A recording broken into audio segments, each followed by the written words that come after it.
You know that voice in your head, the one that tells you you're not good enough, that you messed up, that everyone's watching you fail? Yeah, that one. I know it and I lived it too. And honestly, that's a big part of why I'm a trainer now instead of playing, because I feel at this as a player. Today's guest, Jada Walker, knows it well too. But unlike me, she was able to figure it out. She figured out how to quiet that voice before it was too late. So Jada went from being a kid that loved hoop and loved playing basketball to playing at Kentucky with the future #1 overall pick, Ryan Howard, to playing at Baylor. And she ended up playing at plenty of other future pros at both schools with players like Aaliyah Boston, Angel Reese, and college greats that we know now like Flajay and Juju Watkins, Haley Van Lith, plenty of real hoopers out there. To where now she's playing overseas on a pro, doing her thing now as an actual pro. But the biggest battle she really had, they weren't the ones on the court. They were the ones in her mind. The pressure of being perfect, the weight of being a role model to her little brother, and the fear of just letting people down. Jada faced it all. And she's going to share exactly how she pushed herself through all of this.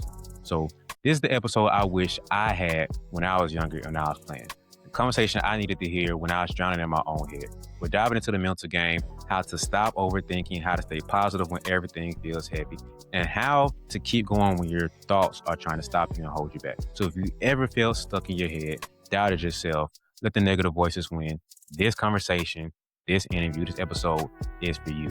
And for the younger version of me that needed to hear this. Jada sharing her real truth, her real story about her journey, her faith, the mindset shift that changed, and everything. So without further ado, let's get into this blueprint. You're a professional overseas player, man. Like, you get paid to play basketball now, man.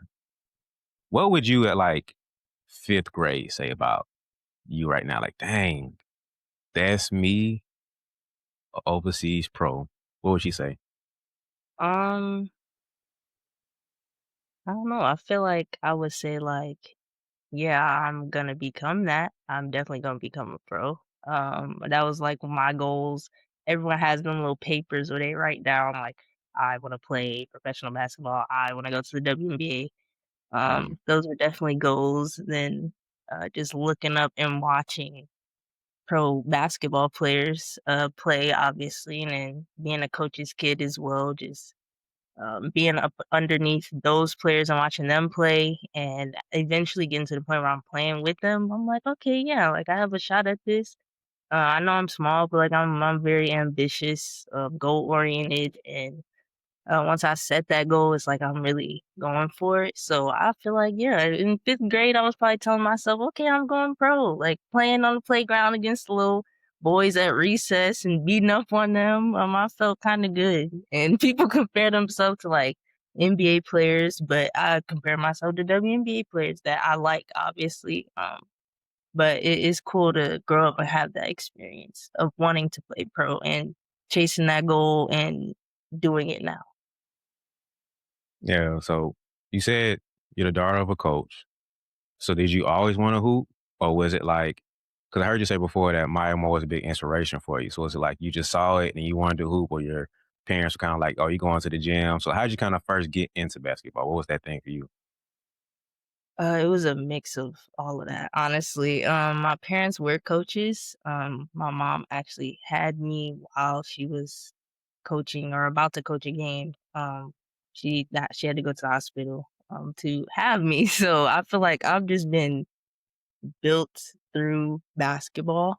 Um, and then growing up, just including myself in those practices again. My parents always tell me how I used to just be running through the drills, and they're like, "Oh, go get her."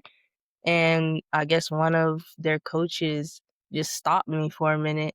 I mean, not stop me, but stop them from trying to get me off the court because it's like she obviously enjoys running around and like having energy playing basketball. So it just started from there. I picked up a ball, haven't stopped since. Definitely been playing all types of basketball outside, inside, against boys, against older players, pros.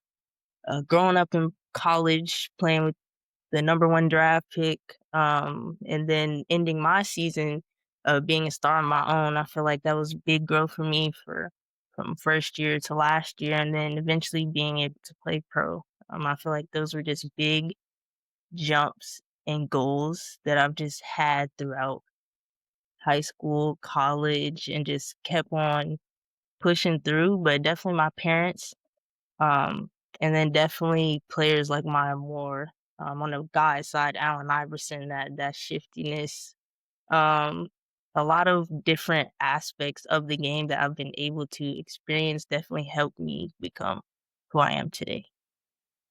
Mm. So did you always have that idea that pro was the goal, or did you just want to hoop and you was like, okay, I want to do it for fun, or did you always know like, okay, I want to go pro, I want to go at the highest level that I can? Definitely highest level. Just because my parents were just like, shoot for it. Like once high school started, obviously I set short-term goals. They always made me set short-term goals. Like, what do you want to achieve this season? What do you want to achieve next season? What do you want to achieve in 3 years before you go to college? And I started with that, and then after that, those goals became bigger. So now they're like, okay, you go to college. What do you want to achieve this year? Like, what milestones? Everybody wants player of the week, player of the year, all that type of stuff. Mm. And then going on to my junior, senior year, my parents are like, "Okay, now do you wanna go pro?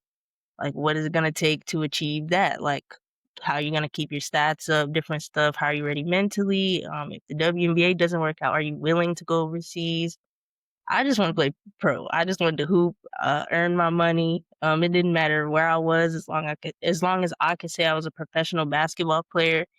That was a big goal for me just because my parents, they definitely could have done it, but circumstances obviously. So being able to be that like first person in my family to be able to do that and then set that for my little brother who's also playing, who's similar in height to me, but his journey is definitely different. So just having that role model like figure on my name that he could look up to say, "Hey, she went all the way to the top and she's doing fine, so can I." Oops, sorry. Very good. Uh, did that put pressure on you? Because like to be the first one, do you feel like that put pressure on you? Because like you said, your parents probably could have made it, but they didn't. And then you got your Mm. brother right behind you. Like, did that put pressure on you? Like, okay, I have to do it to break that barrier to show it can be done. Yeah, I would say not more so from them, but for myself. Like I'm very much a perfectionist. Like I know I'm not gonna get everything right, but I'm gonna try my hardest to try to Mm, get everything right. Whether it's a test, whether it's practice, a drill, like I'm going my hardest. And a lot of people can like attest to that because in college, like my first year, I was going hard. Like my goal was to get on the floor. I did not care. I didn't want to be that freshman that like sat on the bench. Like I always want to be included in some way. And most of my teammates were like, "Oh my gosh, like she's so fast. She never slows down. Like she's always going hard." And they kind of had to adjust to that too. And that kind of made everyone play harder. Like, yes, it was a joke at first, like, "Oh, she's fast. She just running around." But we really like set that tempo throughout the rest of the season, like going hard. Obviously, I found my pace, like, as I got older, how to go slow to fast, how to use ball screens, how to read different situations being a point guard. But my first year, I was just up and down that court defensively. I was hounding whoever was coming down the floor. I just wanted to be on the floor, impact the game in whatever way, and that kinda took me far outside of just, like, being a point guard and knowing the game, but just having that impact in some way on the floor. I'm gonna get a rebound, I'm gonna get a loose ball, um, I tip a shot here or there, luckily get a block. I'm proud of those moments, but, just being able to impact the game, definitely it was a little pressure. It was a little pressure, um, but it's pressure that I enjoy. That's, like, good kind of pressure, not like negative pressure to where like, oh, if you don't achieve this, like you're a failure. Your mhm. brother is not gonna look up to you anymore. That it never made me feel that way, but it definitely made me feel like, hey, like this is something I need to achieve for me, not just for them or for like our family, but like this is something that I want to do. So I put the most pressure on myself to always like be that person or like just always do good. Like no one ever wants to do bad, but Mhm. yeah. What was the biggest challenge you had in your career? Like trying to get to this point? Was it the battling with the height? Like, what was the biggest challenge you had to overcome with being like, all right, I'm trying to make it to this next level, but bro, I gotta overcome this thing right here. What was the obstacles you had to overcome to get to this point? Um I feel like a lot of people wouldn't say it a lot, but like my mind, I feel like was the biggest challenge. Like anything that internally I could control, I didn't always control. And I wish I did better. Not just like emotionally or like being down or something like that, or like next play mentality. That was a big thing for me, like my first year. Like if you make a mistake, next play, next play. But everything that I've ever had to challenge was mental with me. Like Mm, uh next play, not harping on a loss too much, just on to the next game. Like the game is over, it's in the past. You can't change what happened. All you can control is what you do the next game. How can you become better? Just different stuff like that, mhm, little mental things that I could tweak and get better at so that next game it's like, okay, I made a mistake. That's cool. Let's get back on defense. And I've gotten so much better at that as I've grown. When I do make mistakes, oh, now I clap. I'm back on defense. I'm encouraging my teammates like, hey, you missed that shot, but like, let's hit the next one. Like, you're fine. Like, they left you open that time, but they might leave you open again. So you got to knock it down. Just trying to be positive, and not negative. And then even if I am in my head, still being that for them because I know I am a point guard. So it's like I may have missed like 10 shots before this, but my teammates hitting the shot. I'm like, come on, like you're hitting shots right now. Let's keep finding a way to get you the ball. Let's defend. Let's do this, and then I'm gonna get myself right when I hit my next shot. I will. But just trying to be more consistent in that way and get out of my own head and just play the game because I feel like I play my best when I'm just playing. And for some reason, like at the end of the season, not I'm not trying to say I only play good at the end of the season, but it's something about like win or go home moments, like mhm, Virginia Tech for me last year, or tournament play, or when it's really win or go home. Like whoever wants it the most is gonna get it. Like I thrive in those moments. Um, not just as a point guard, but like as a scorer. I feel like something just switches off in that moment. Um, and I I don't know, I go into a different mode. Um, I'm just very, very, very efficient in that moment. Um, the crowd is pumping, my adrenaline's pumping. I just feel like a different player in those moments. I wish I could be like that all throughout. And that's what my mindset needs to be. Um, but yeah. mhm. I think that's something to be said because a lot of times, I think most players deal with that, being in the head a lot. Like we just overthink sometimes. Well, super, especially if you're like a smart person and a smart player, you try to Mhm, think your way through everything, but sometimes you can't think yourself out of it. You gotta just shut your brain off and be like, just go hoop. Like, just yeah. stop overthinking, stop trying to do too much, and just go hoop. But it's so hard to do because thinking is the game and what you do, and it's like, especially in your position, you have to think 3 steps ahead because if not, you're 10 steps behind. And so Mhm. when thinking gets you in a situation, sometimes we don't know how to get ourselves out of it and to fix the problem that we're in. So how did you kind of figure out that thing? Like you said, whatever reason, late game, later in the season, that helps you out. So how'd you kind of figure that out, and what are you kind of doing to get yourself out of your head in those moments? Definitely mentally preparing myself before games. That's a big thing. Like, sorry. We do a lot of scouting and looking at other teams, and I definitely look heavily into that. Like, what does my opponent do, specifically the player that I'm guarding, but also the rest of the surrounding pieces in case I get switched on to them, obviously. It's just a lot that I do have to think about. like you said. So just trying to mentally prepare for that, but also mentally prepare myself. Like, hey, this team is gonna play you this way. How do you adjust? You're not gonna get layups this game because they got 7-footers in there. So how are we gonna adjust to that? Pull up jumpers.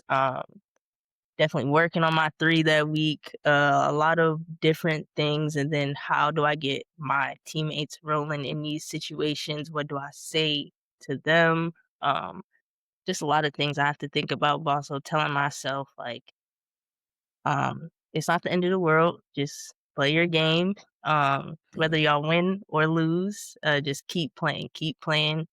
Whether the fouls are going your way, play through it. I tell myself that a lot because overseas, everyone has their stories of the fouls and the refs. I'm not even going to get into that, but just playing through that has been my mentality of if a play happens or I go down, I may get fouled, just get back up, get back on defense. Don't even worry about what just happened.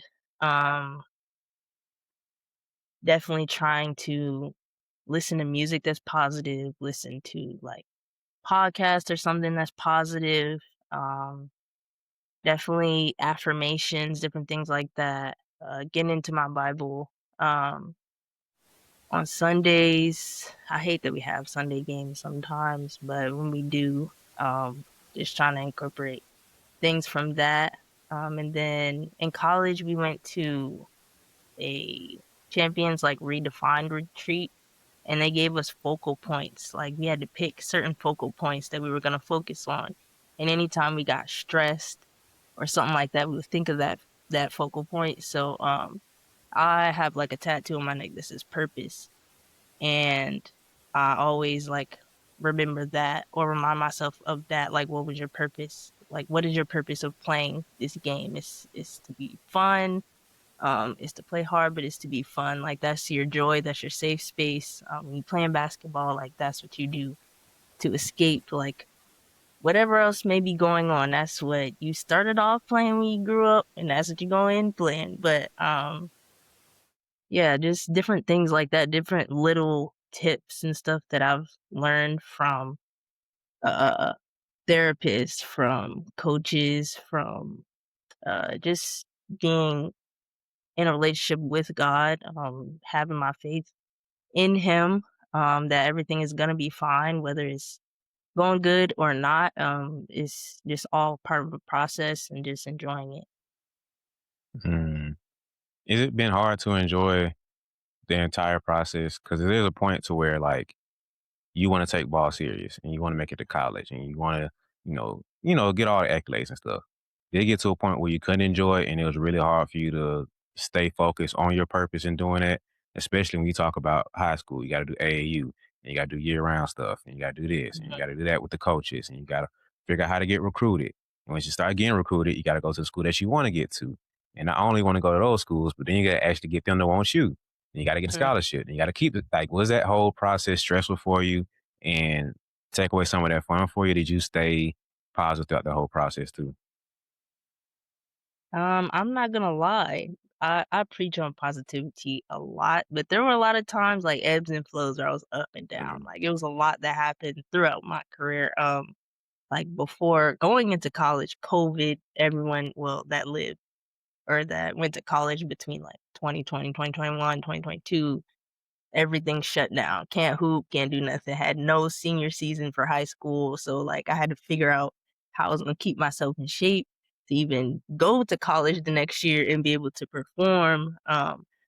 They took all the rims off of like all our gyms were closed. There were no rims outside on the hoop. So we're shooting off the backboard, like just making up stuff, trying to like get myself mentally back into basketball mode, running up and down, and then having virtual campus visits online with colleges. Didn't even get to visit, but we had to like virtually look at the campus. Like this is no one wants to do that. So like that was a rough patch.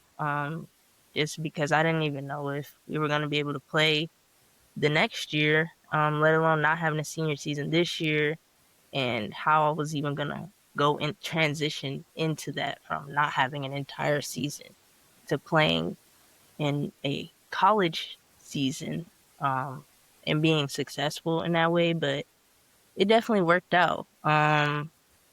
It was a lot of ups and downs, a lot of COVID testing every year going into that. I mean, every week going into that first year, somebody may not have even been sick, but if you get tested, obviously, if you're close to someone, you may get um, quarantined.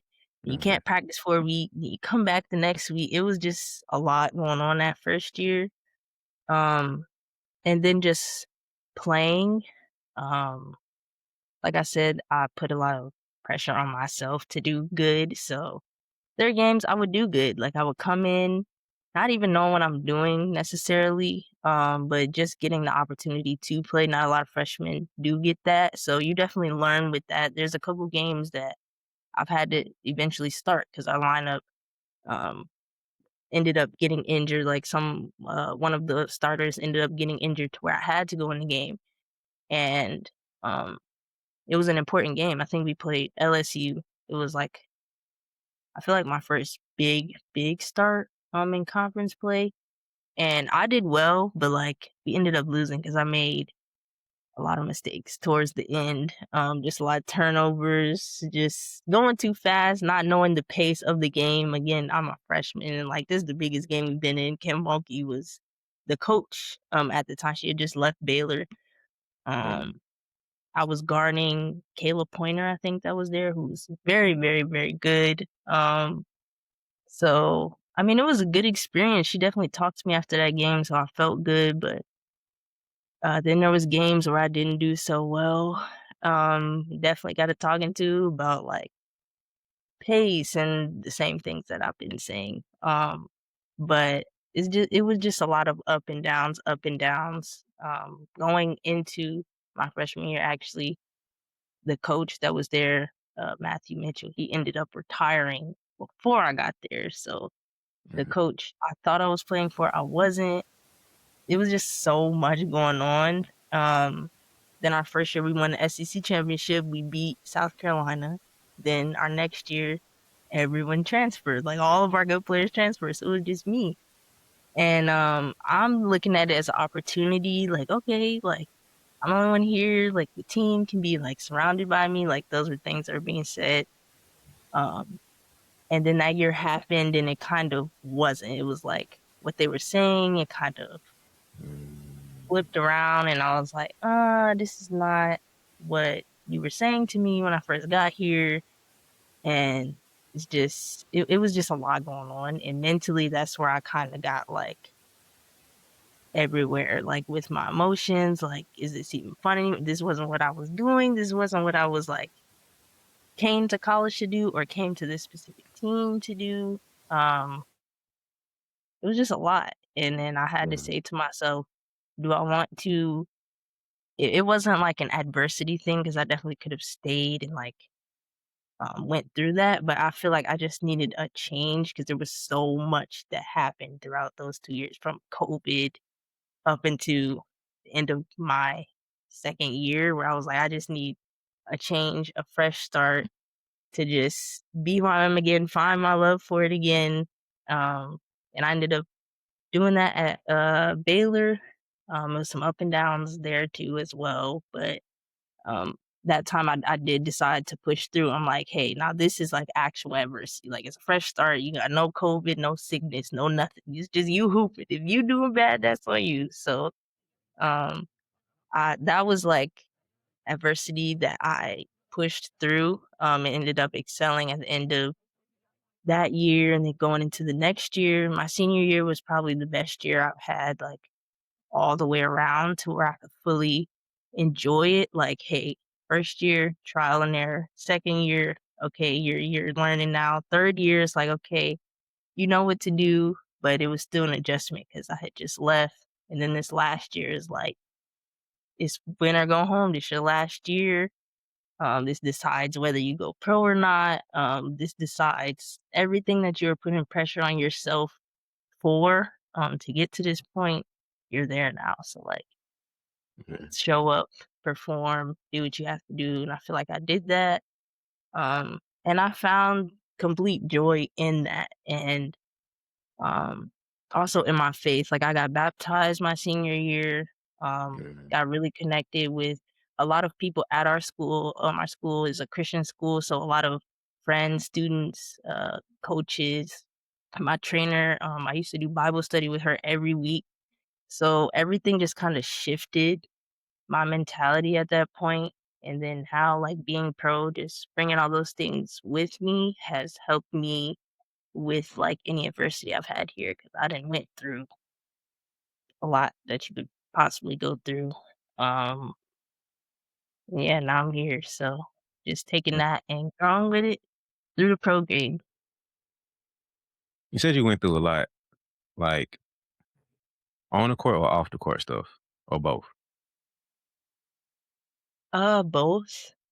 Um, well, to me, like, I don't know if it was necessarily from like, I was never a troublemaker, I didn't make problems or anything like Mhm. that, but it was just a belief thing, like, I feel like I can do this, this, and this, but I don't think this person believes that I can do this, and this.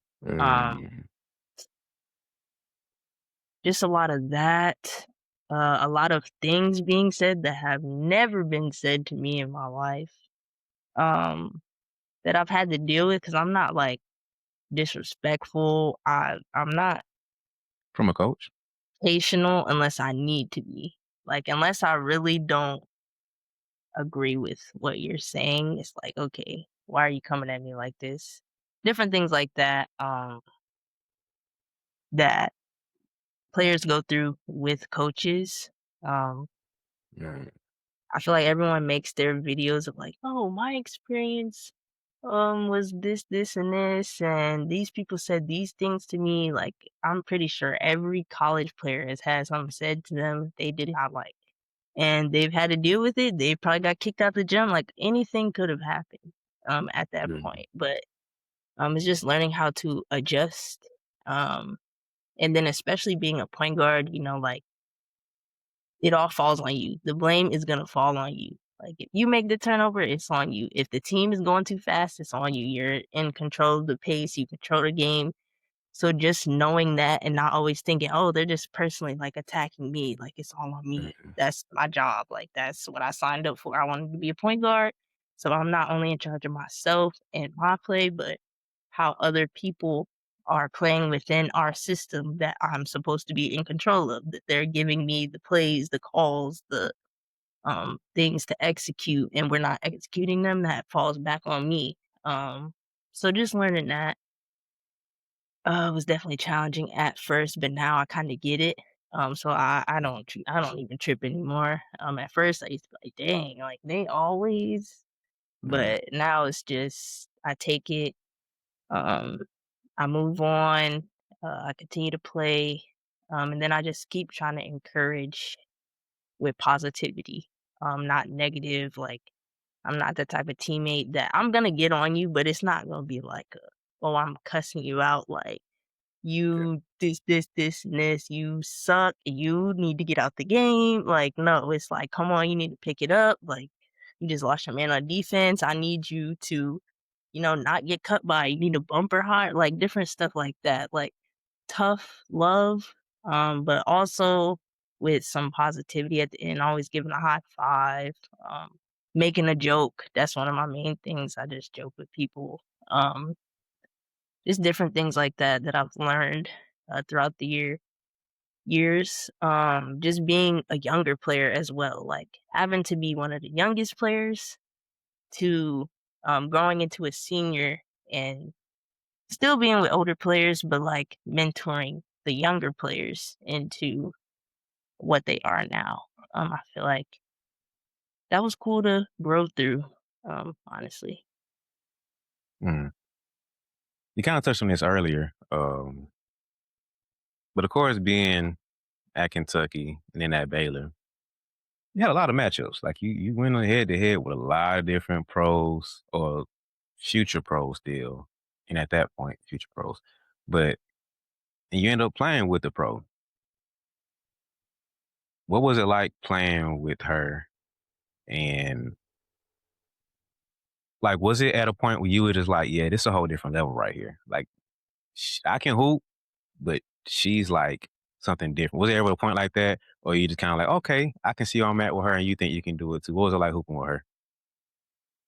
Um, hmm, it was a lot. It was like you get to experience like that superstar status in a person on Hmm. all levels. Like when it comes to practice, y'all can play, but like especially the practice players when they're playing again, y'all can play, but don't even think about touching a hair on their head. Don't try to hurt them.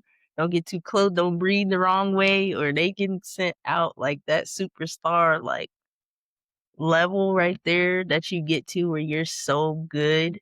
Um, you can show up any night, whether you're having a good game or bad game. You miss 10, go off for 30 still. And then you draw so much attention from other people like, hey, this girl cannot score. This girl, we don't want her doing anything. Just that attention that she drew, and then just being able to sometimes guard her in practice. Like, I'm the type of person, like, yeah, I may be like not a fan, but like I may be in awe of like how good you are. I give you your kudos, but I will not back down to you. Like, I will Hmm. scrap. Like, if I'm guarding you, I'm trying my hardest for you not to score on me, and that's like my mentality. Um, so in practice, yeah, I feel like it was times where she was just like, "Oh, please go guard somebody. Please go guard somebody else." But at the same time, maybe practice, she literally give me 30 in practice. So I feel like that was a good experience for me because like that's the type of players that you're gonna be playing against, and they're all gonna Hmm. be taller than you. So just being ready to, scrap. Um, and I kind of built that dog mentality in me throughout college, but also like growing up playing against boys that naturally brings it out of you because they foul and they do all that. They're more physical and it's just playing through it. They're taller, so just um trying to push them out the way, move them out the way, talk your trash, do whatever you got to do to get through that game. Um, and I feel like that kind of took me a long way. Me and my brother, because we used to go at it. Like me and my brother, we would argue over anything. Like if he fouled me too hard, we would almost be fighting in that gym. But now we're to a point where like when I do come home and I go visit him, like we play one on one. He beats me now because like he's very good now. At first, I used to beat up on him. I'm the bigger sister. Like you're not level to me yet. You're not strong. But now Yeah. that he got some muscle on him, he be moving me around a little bit. So he gets the better half of me in those games, but just to see him grow from where he was to now, it makes me feel good and make me feel like I did something right. When he can pick up the phone and call me and ask for advice before his games, or call me after the game and say, "Hey, sis, like I didn't do too well today," and I'm like, "It's okay. Like you got 2 more years to figure it out. Like it's Mhm. one game. Y'all haven't even started conference play yet." There's different stuff that I can tell him because I already went through it. Um, it makes me feel good. I know my parents, they're hard on him too because it's like they want him to be that as well, but he's a whole different player with a whole different journey. So I also have to let them know, like, hey, this is not the same person. This is not the same journey. And girls basketball is, I feel like it's easier to make, not saying it's easier, but like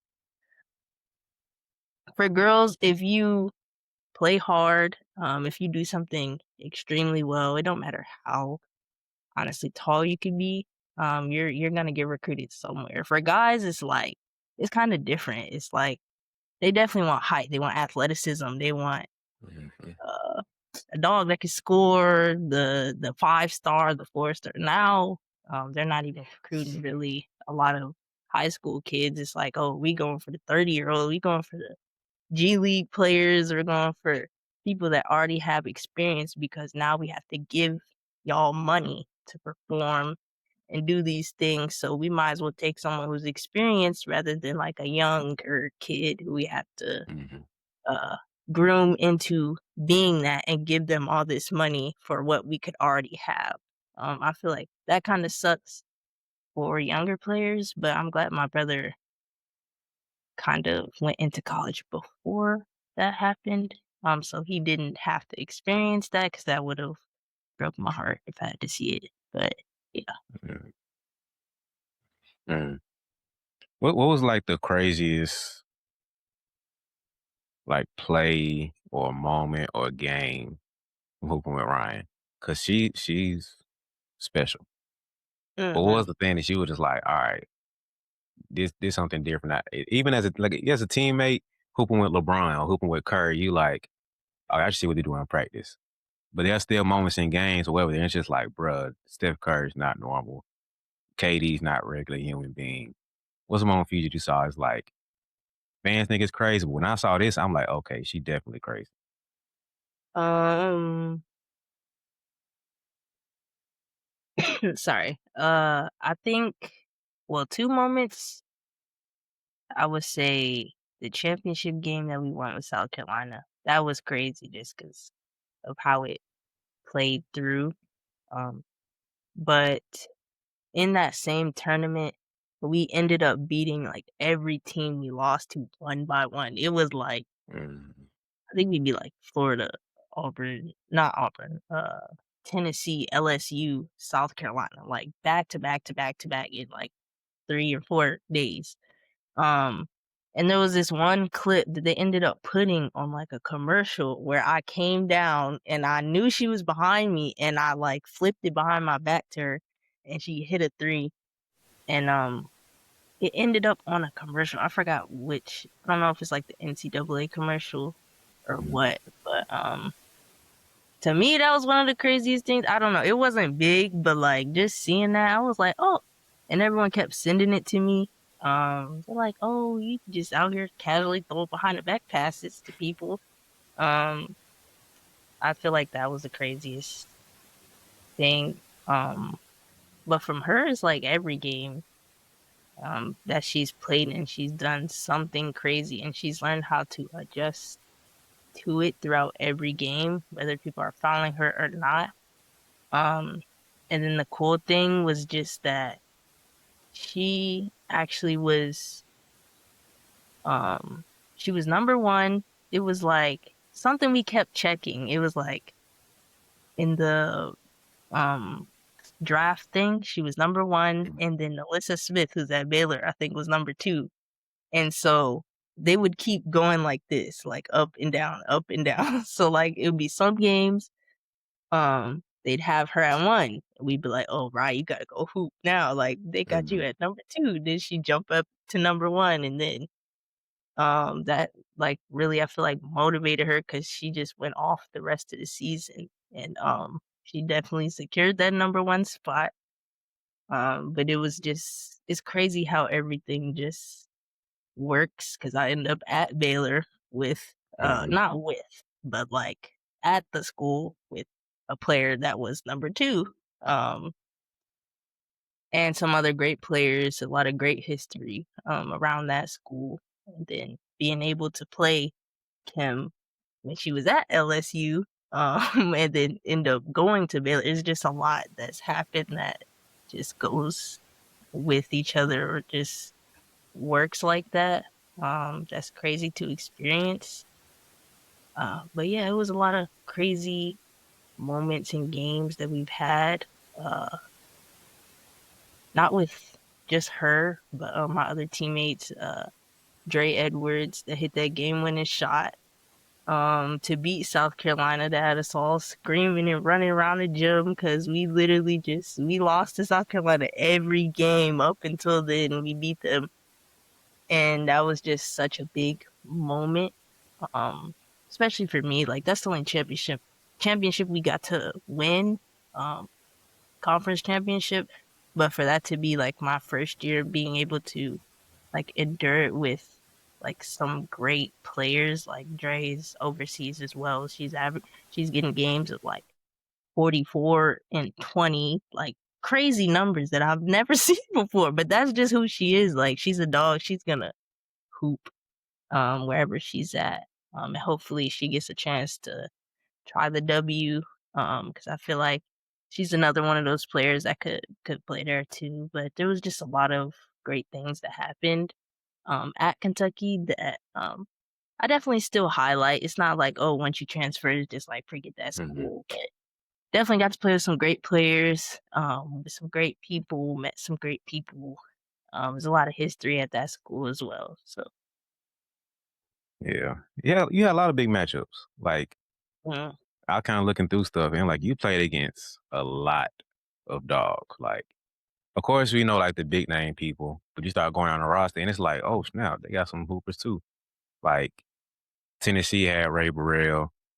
mm, Um, of course, like I said, South Carolina, the Freshies, Leah Boston, all them. You said LSU, Angel Reese mhm. and Flage, and then y'all played USC in tournament Yeah.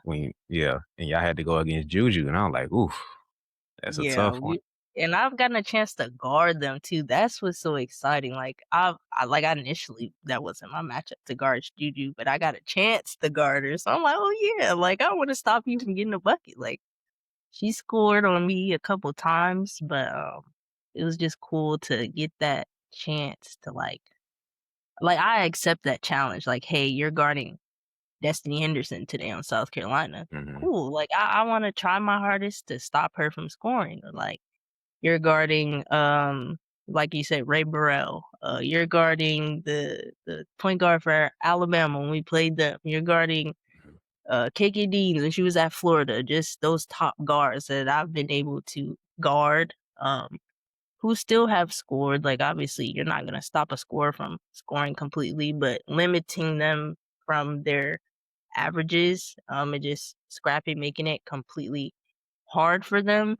I feel like that's another part of my game, that definitely brings a big impact, and I'm a two-way player, like, I can do a lot. If I need to get rebounds, I can. I'll come out of games with 5, 6, 7 rebounds sometimes, and I'm looking at the stat sheet. My dad is like, "How did you get all them rebounds?" And I'm like, obviously, I'm not jumping up with the big people, but I'm a hustle Hmm. player, so, like, if the ball bounces off the rim, I can go chase it down, I can go tip it out somebody's hand, tip it to somebody else, maybe, just those little plays, that can impact the game.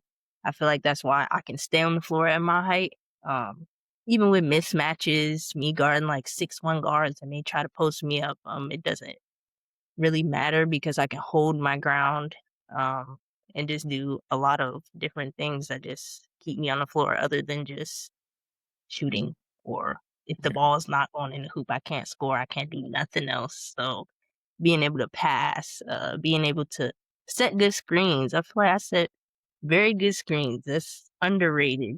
For my post players, I'll be blasting them posts with them screens. So um, just little things that need to be done. Mm.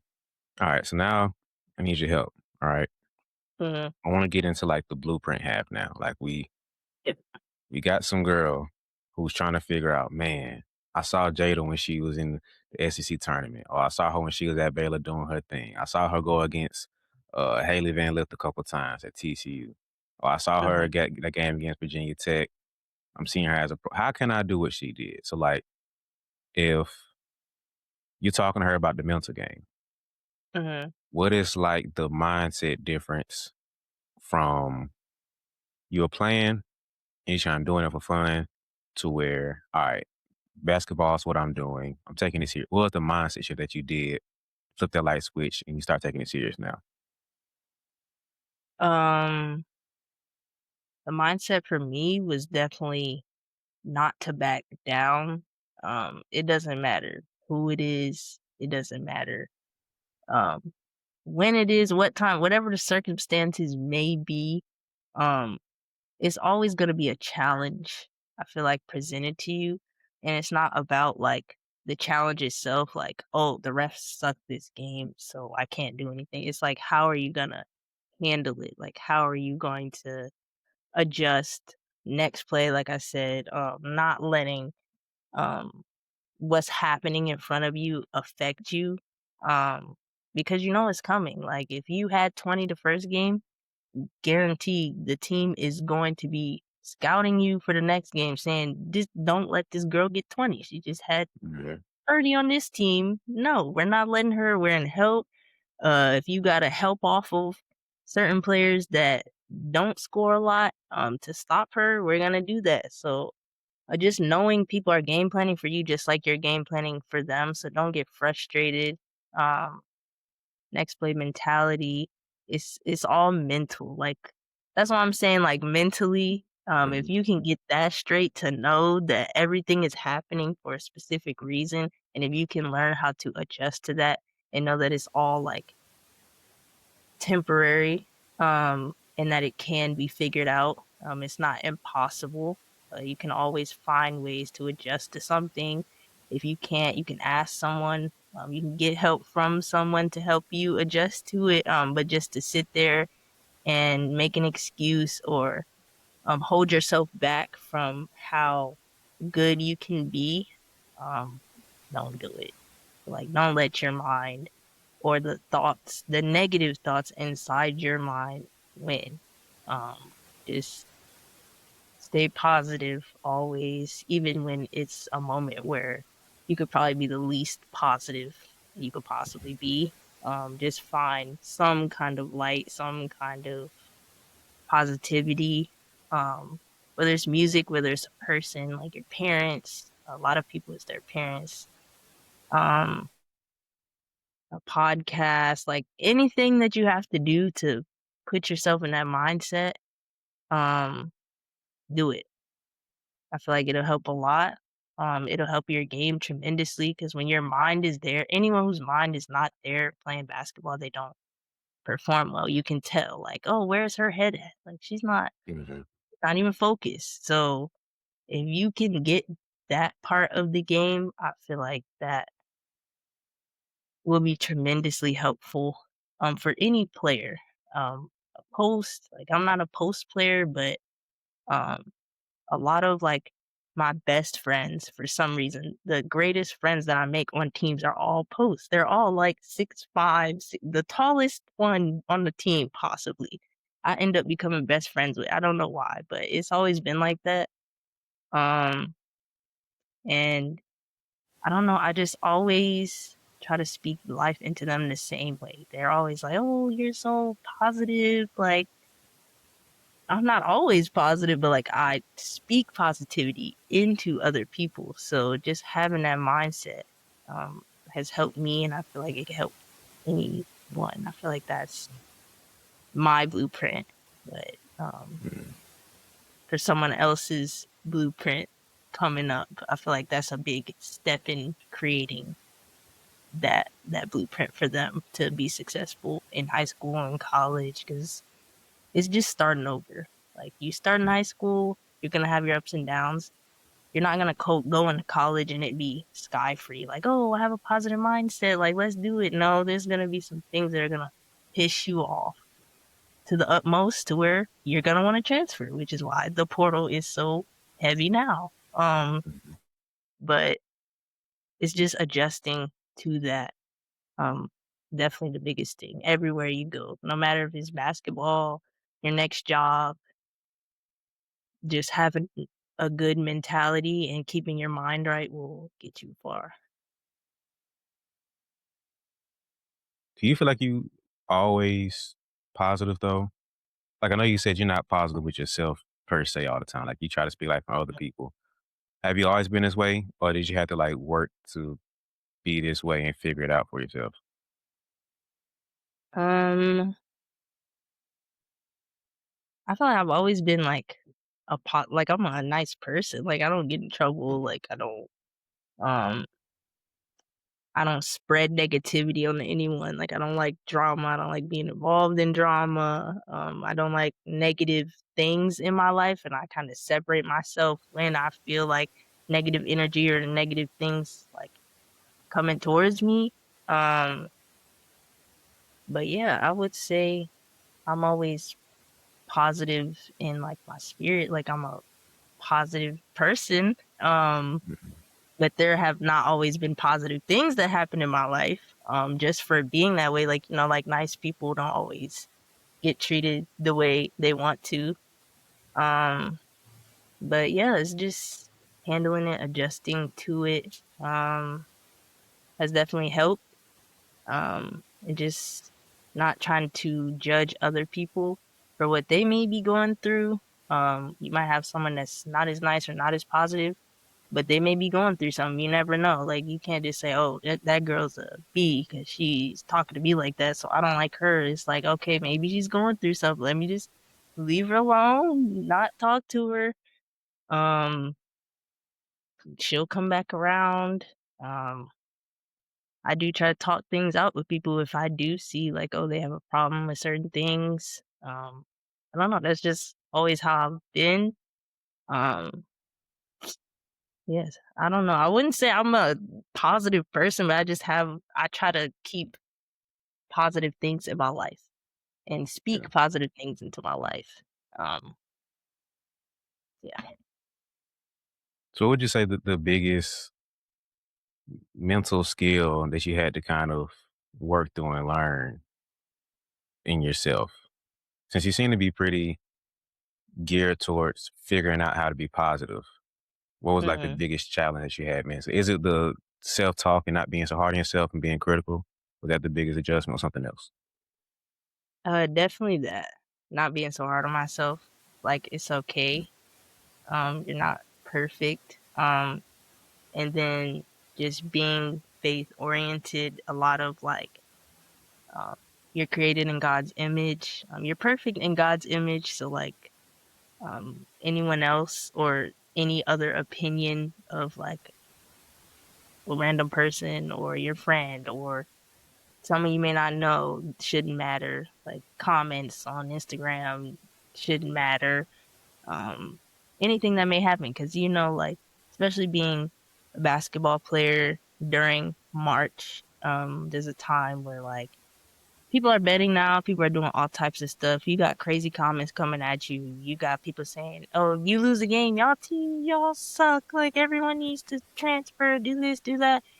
Um, Even to the extreme of people getting death threats and crazy types of things. So just trying to block that out and knowing my worth and knowing who I am. You typing a couple words on a comment is not going to affect me. You saying something negative to try to get under my skin is not going to affect me.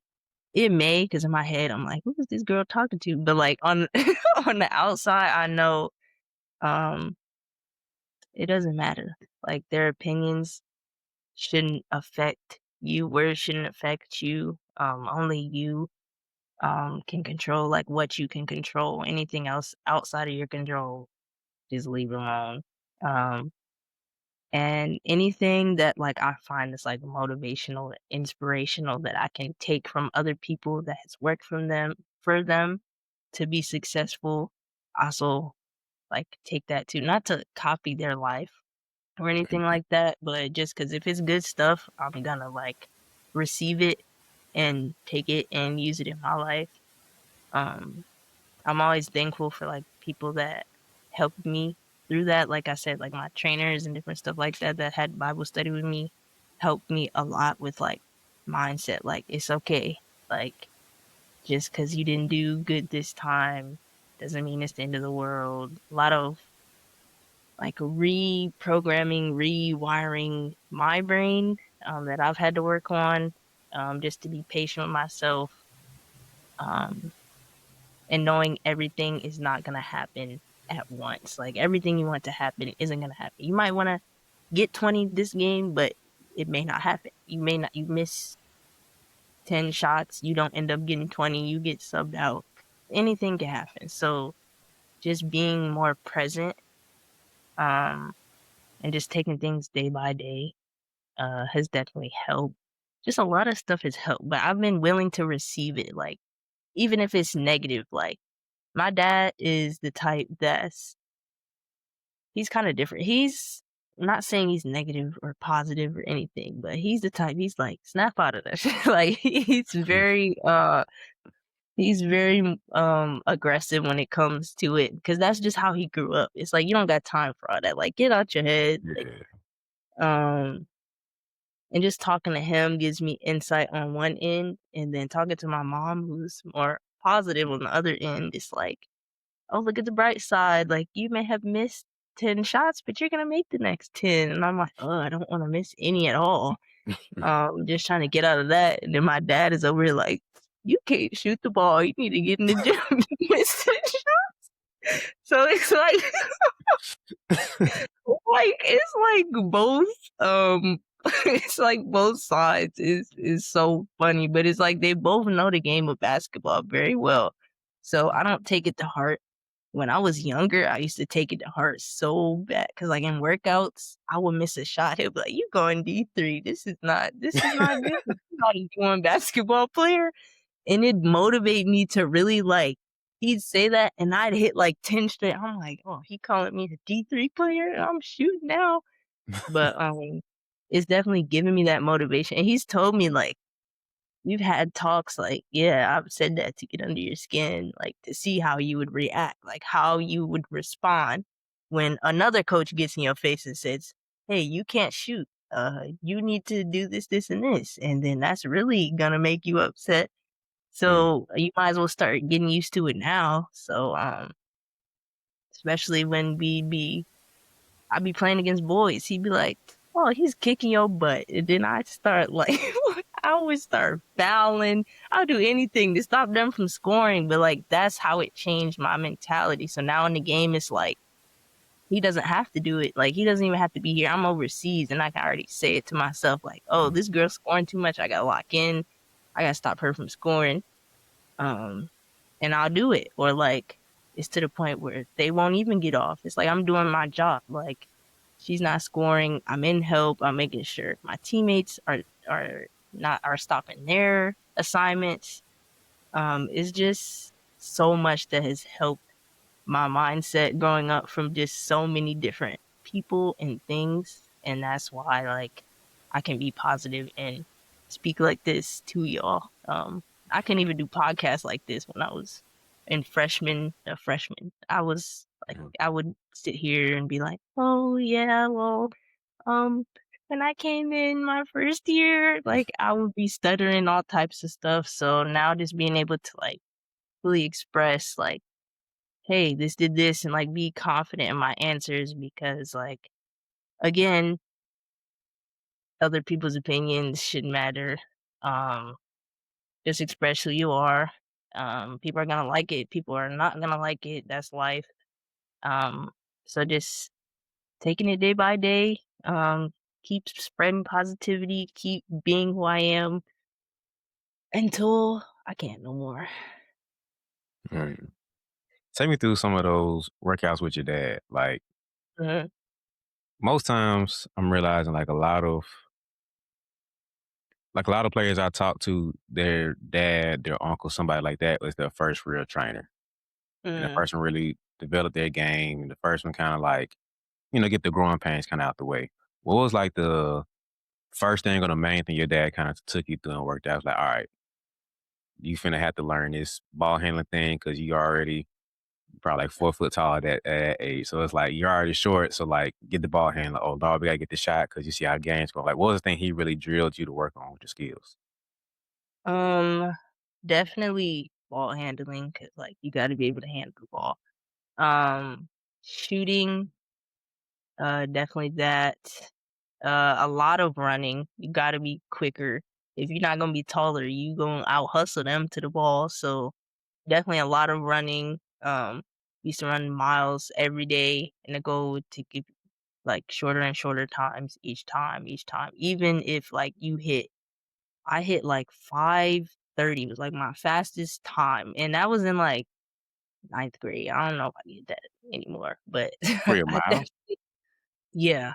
Um, I It's had tough. 5:30. That's the fastest I ever ran, and he was like, literally exert all your energy, like, every lap, and that's the only time I got it, but, like, that's literally the fastest time I've got. So he's pushed me to certain limits that I didn't think I could go, but again, like, my mentality is what kept me from getting it and what got me to it eventually. Because 'cause I'm like, "Alright, Imma push past." Like, I might be tired, my legs about to fall off, but Imma keep running and seeing how fast I can get around, and, I ended up doing it, and then, um Shooting as well, a lot of one-on-one, um, a lot of one-on-one, like, every workout was one-on-one with either he would find a random it could be a random person hooping on the other side of the gym, and he'd be like, "Hey, go play one-on-one with them and try to get your shot off." Um, Especially against guys, like, he'd like when I'd play against, like, longer stretch guys that can you could make a move, might shake them, but they still long enough to tip your shot and block it. Mhm. So just finding different ways to make shots, and create, I feel like that helped me definitely in college, just I've made some crazy layups.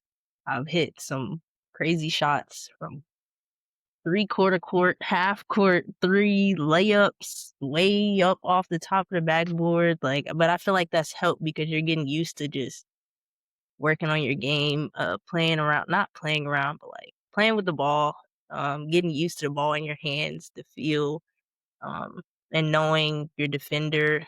For me, it's never the first person in front of me. I don't care who's in front of me. I'm usually can get past them easily, but definitely just reading the second and third defenders like, hey, if they bite for this move and you're going, like, who's gonna help? When they do help, can I still score? Do I pull up? And a lot of times, uh, I would want to get all the way and just be greedy. And my dad would just be like, pull up. And that's how I Mhm. kind of developed my pull up and my mid range game, which is why like now it's deadly. At first I didn't used to use it a lot. And he's like, you need to start using it because you're not 7 foot. There's gonna be a time where you're gonna drive and they're gonna block every shot you shoot.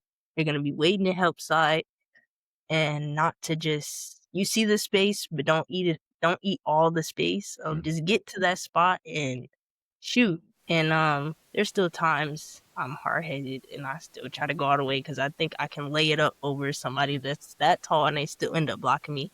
But that's just that like never back down in me, like I don't care that you're right there type of thing, but it's also a hard headed, like, you just need to pull up. So there's some games where like I'm in between, like, hey, I'm finishing this all the way. Um, because my mom also preaches like open block is a god blocks. Like if you can see certain lanes or a block in front of you, you're quick enough to get there. Like there's no one really faster than you on the court unless they have like a super fast guard that may be only on the court to like guard you, not to specifically do anything else. Um, but yeah, and then what did I say? Running, shooting, creativity, one-on-one, ball handling, and then defense. A lot of Mhm. defensive slides, a lot of he had like every apparatus known to man that I've had to use. I've had to use the goggles that have the Yep. little black under thing where you can't look down. I've had the shooting device with the strap and the Mhm. I don't know what it's called, but I used to have that. Um we used to have to dribble with the heavy balls. He had I don't know if people use this still, but that big basketball that's like gigantic. Um, I Mhm. used to use that for form shooting. He used to make me use heavy balls, not just to dribble, but like shoot. I would literally like shoot with the heavy balls, all different types of stuff. And some stuff I would just be like, why are we doing this? But at the same time, it wouldn't always be drill for like a physical drill, it would be a mental drill. Like he's trying to get the most out of me. And when I was younger, me and my brother like didn't understand that. We would just be like, "Oh, he's crazy. Like he's making us do all types of stuff." But now it's like he was building our mental side of it, so that when we do get to college, it's like there's a lot of times I get to college and I'm like, "Oh, I already did this drill. My dad had me doing this when I was in like 5th grade." So like I know how to do it. I feel more comfortable about it because nothing seems crazy to me. Like running don't seem crazy when they're like, "Oh, we're doing 6 down and backs." I might be like, "Oh, okay, we gotta run," but I'm still making the time. Like I may complain or like I may be like, "Oh, I don't want to run this day," but at the end of the day, I'm gonna make my time. And some of my teammates used to get mad, like, you always saying you don't like it, and then you get to running and you make it every single time. You don't look tired. And I'm like, that's just how I was like built. Like I'm in condition. My dad built me to be that way. He had me lifting, running, doing everything under the sun to get to that. That doesn't mean I always like it. Like, who wants to willingly just? I'm not a track star. Like, I never ran track. I don't want to willingly run, but I'll get it done because that's my mindset. Um, but yeah, he's just built that mental toughness in me for sure. Mm. What was the hardest skill for you to develop? Because you got a pretty solid repertoire of skill that you worked on and got into. But like, what was the hardest skill for you to develop? Mm, hardest skill? Hmm, not sure. I wouldn't say it was the hardest, but trying to be better at it, like shooting wise, is just my consistency.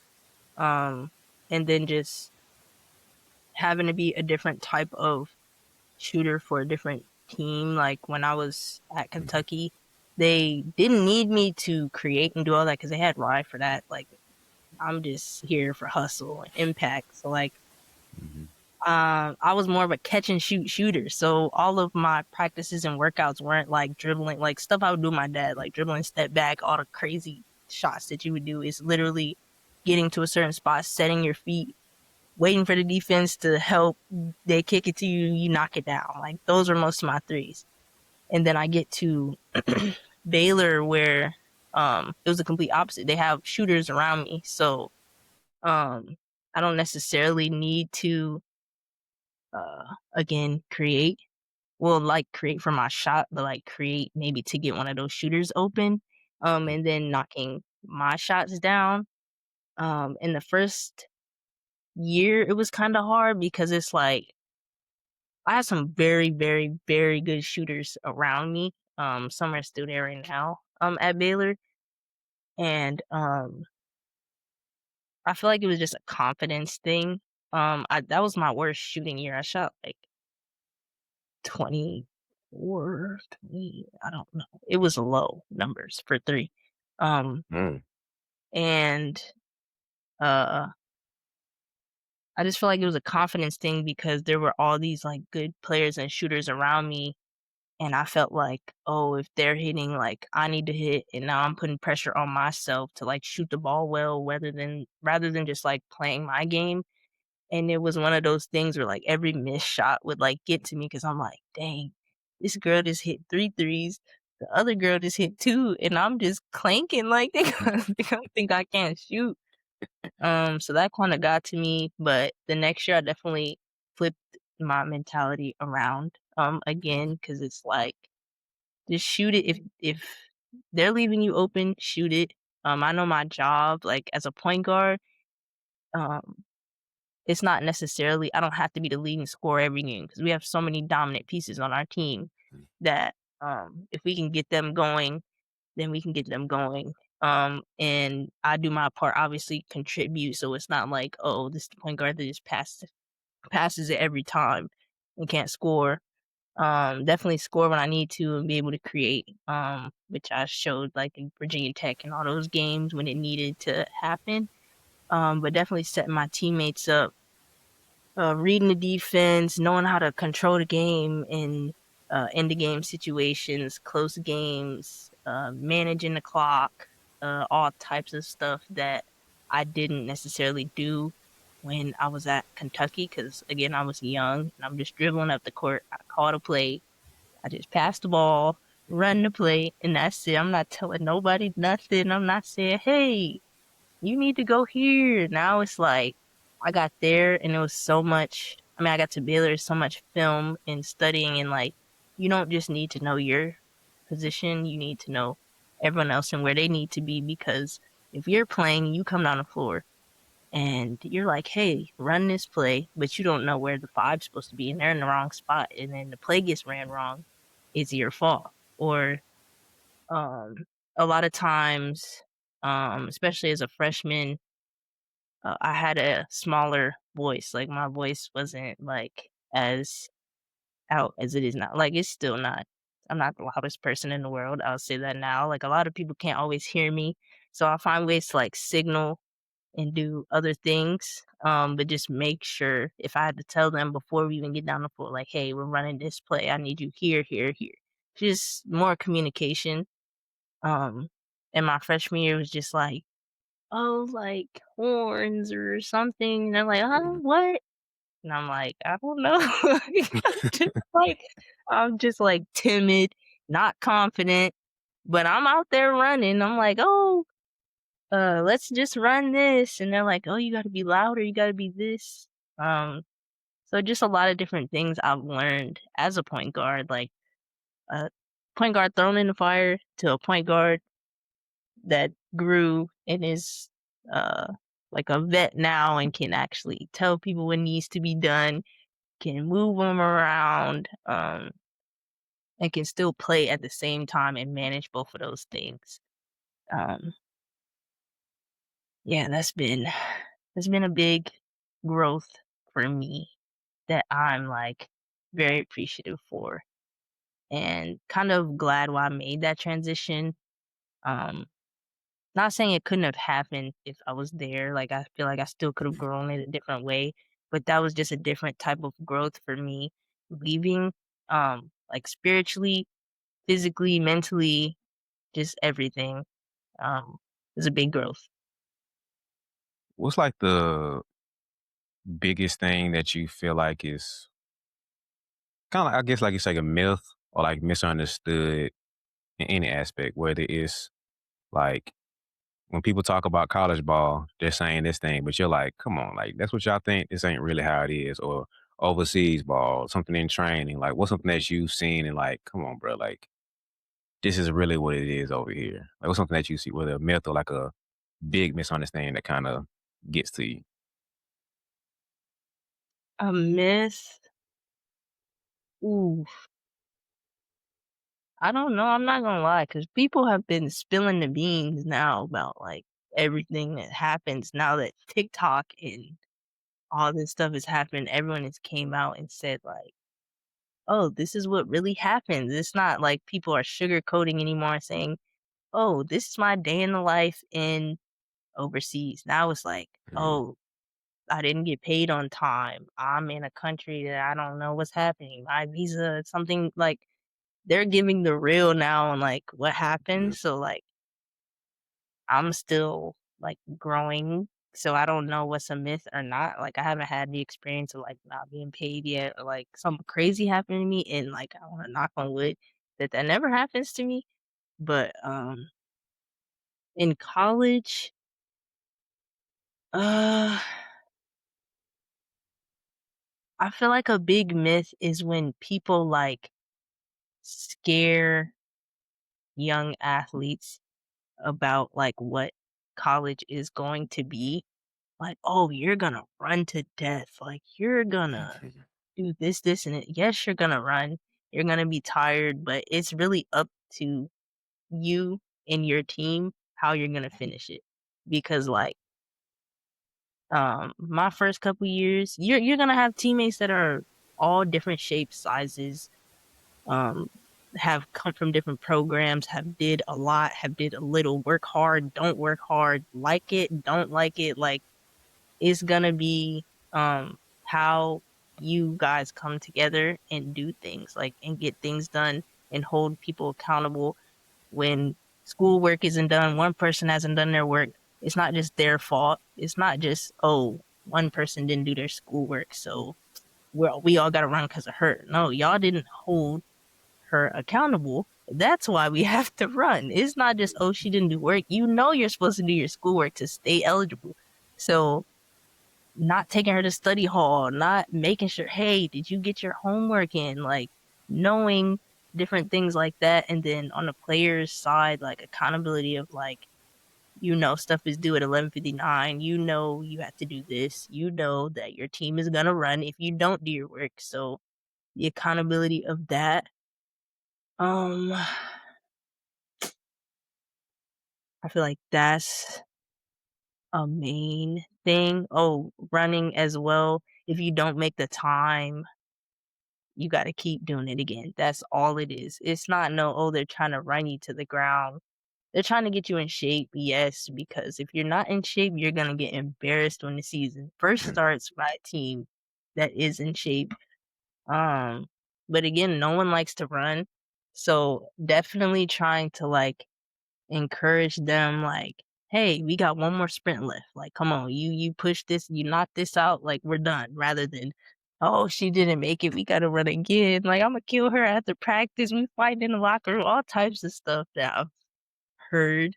Um, but again, that's just my mindset, so, like, it could be a myth to me, but to other people, like, that could be, uh, not a myth, like, that's real. Some people really run. Like, we played, I think, Texas, and we had beat Texas the first time, um, and they said they were up at 6 a.m. the next morning. They had to practice or something like that, something crazy that he was so pissed off. He got them up at 6 a.m. and they had to like run.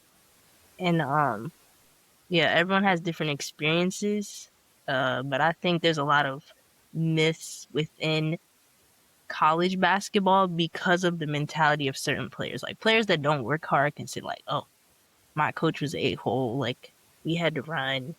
Like we always had to run and they always are yelling at us for something.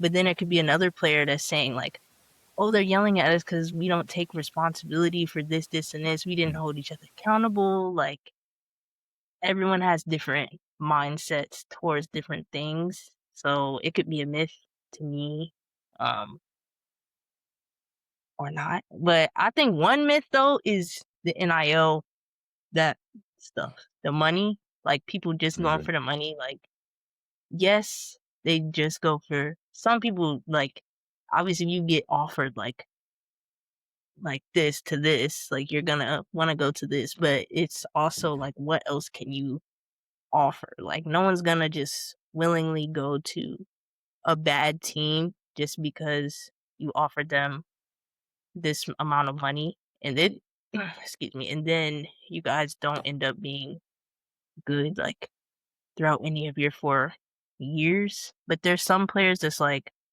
oh, they see potential, like, you can be a star on that team for the next 4 years, you can earn a lot of money, and you can play. There's a lot of family situations where it's like, we want you to take this job because it can help not just you, but, like, your family. You come from, like, a rougher, uh, upbringing, obviously, that could help a lot, so you could that could come into play. But to say players just, like, left for more money. Like I feel like there's a lot more than that, like behind the scenes that obviously players can't talk about, but like they end up talking about it. Well, now because of TikTok again, people bringing up their stories and stuff. But yeah, I think that's a big myth. Ever since NIL came out, it's just been a lot surrounding it that I feel like people are getting misunderstandings about. Um, But who knows? Because this crazy stuff happen now with like scandals and people fixing games, and I Yeah. don't know. Um, it's just a lot of myths that have been created since NIL started because of how it started. It's just basically throwing money at players, and we didn't know what to do with it at all. And then giving them financial advisors and stuff like that. And then now settlements and uh collectives and now the collectives are getting involved and shady stuff. Like it's just a lot that has happened since NILs came out that have created like a lot of myths surrounding it. So who knows? College is in a weird spot when it comes to that. That's so many talks and conversations around that. Cause it's the Wild West, honestly. Cause you got everything from, on the women's side, you got the UConns, the South Carolinas, USC's, whoever. Then you got all the way down to like D2s. And everybody wants to clump them all together and think, oh, they're in the same boat. It's like, you're really trying to compare like a Juju Watkins to this D2 girl in Idaho. Like, Mhm. come on, bro. What's this girl in Vermont gonna do compared to Juju? Like, she doesn't have a Gatorade commercial, a Nike commercial, her own shoe, and doing all this stuff. So it's a huge, I don't know, mindset shift that people need to have when talking about that. Because Mhm. even just going sport, you're talking football compared to women's basketball compared to golf. All different types of money being brought in. So that's a lot. That's a whole separate conversation to be had about that. Because Yeah. that's, oh man, that's crazy. But like you were saying earlier about the college experience too, I think that kind of depends on the level you're at too. Because Mhm. sometimes, like at your level, it's like we're not trying to run. Like we got too many plays to get over. We got scouts to get into. Like running just because y'all, all right, you don't want to run the game. All right, cool. All that running you didn't do, you don't get it out in tomorrow's practice. Like stuff like that'll happen. Or Mhm. okay, you're just not in shape. We're gonna have to run you. But at certain levels and certain coaches, it's like, oh, we're still gonna run because that's what they have. So I'm not gonna sit here and say it's completely out the window for people like, oh, my coach just runs me, like you were saying. Some of it's still Mhm. true, it's real, real. But I think a lot of it is the situation that you're coming into. So Yeah, for sure. it's a lot of how can I say it? There's different viewpoints why people are saying this stuff versus just Mhm. being like the truth of what everybody's saying. Like, oh, you get to college, it's gonna be crazy running.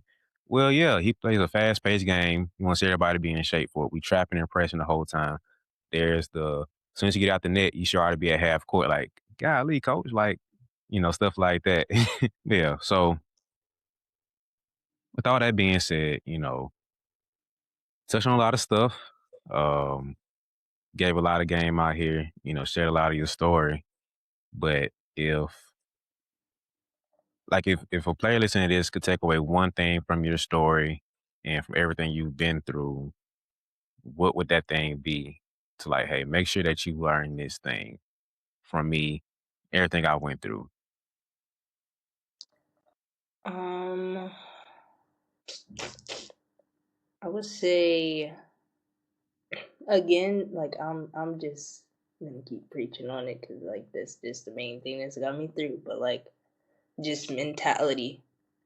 Like it might not be the same for other people, and like the adversity that they're gonna go through is not gonna be the same. Like I can't compare my journey to, again, knock on wood, like someone who's had a season-ending injury, who's had to go through that adversity, or someone who became ineligible, or someone who during COVID something happened, or a coaching change and the coach didn't like I can't speak for other people's experiences and the type of adversity that they've had to go through, because to them it's like it could be nothing. Like to me it could be a lot, but to other people it's like, oh, you never had to do this and this, like you never got kicked off the team for or got in trouble. Like their adversity could be completely different, but how you handle it is similar in a way, because like you have to adjust rather than just complaining about what didn't happen, shoulda, coulda, woulda.